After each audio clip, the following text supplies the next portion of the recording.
Hi, Jason Rouleau with Pinnacles Blog. This week's blog, we're going to take a step back. Let's take a step back to remember Jack LaLanne. No, he's not dead. He just turned 95 on September 26th, and he's been doing the exercise gig for a very long time. In fact, he's been a fitness icon for 75 years. And for those of you who don't know much about him, you need to know a little bit more, and I'm going to make sure you know a little bit more with this blog. He turned 95, as I said. In fact, I heard he still does 50-pound dumbbell chest presses. To this day, 95 years old, still kicking. It's amazing. He's always been amazing. And, when he does pass away, he'll always be remembered as a fitness icon and someone that really pushed forward this industry and brought it to the forefront of American culture. For some of you who don't know, he had an exercise show. In fact, it was the longest running exercise show in history, 1951 to 1985. Before that, he opened his first gym in Oakland, California in 1936.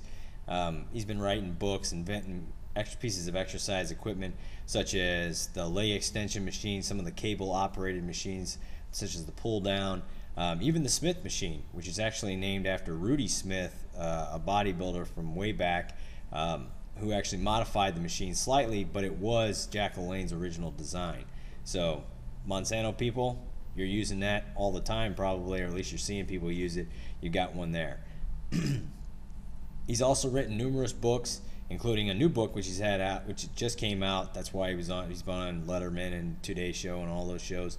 It's called Live Young Forever: 12 Steps to Optimal Health, Fitness, and Longevity.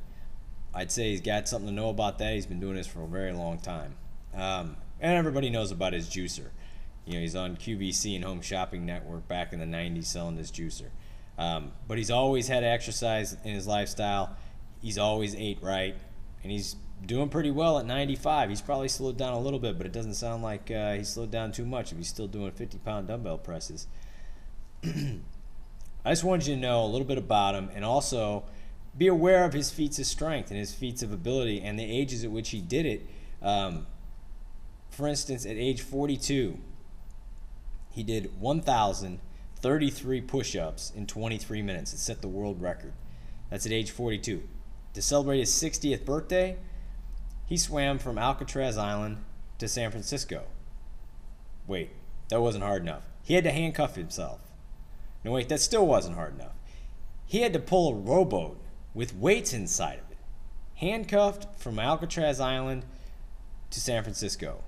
It's not that big of a distance, but in the San Francisco Bay, definitely not easy, and it's obviously also pretty cold. So these are just some of the feats of strength that he's accomplished over the years. Understanding that now, even at 95 years old, he still works out 7 days a week.